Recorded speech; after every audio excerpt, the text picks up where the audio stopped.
با امام اقتدا کردی. تا همین اتحیات خونده استی که امام سلام داد. چیکار کنی؟ تو باید اتحیات هم بخونی که سلام بدی. متابعت امام هم واجبه. خواندن اتحیات هم واجبه. بعضی واجباتی هست در نماز که برای همه را واجبه. نه فقط برای امام، برای مقتدی ها هم واجبه. از جمله همین اتحیات.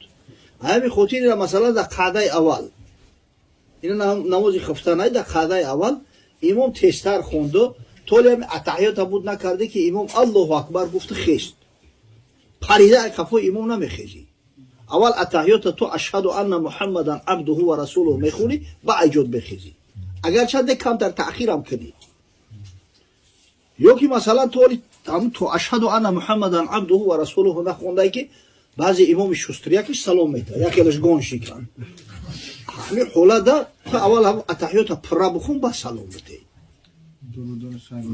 اگر به شرطی که اتحیات خونده باشی ولی صلوات نخونده صلوات مقصد با اللهم صل علی محمد اللهم بارک علی محمد اللهم اغفر لی او را خوندگی نیستی. همه حالتو اگر امام سلام داد متابعت امام واجبه. مادام که تا اتحیات خوندی پسلت واجبه که در کلاتای ادا چیلگی های برای امام که سلام داد متابعت میگیری خطی امام طرف سلام میتی این نماز خارج میشه.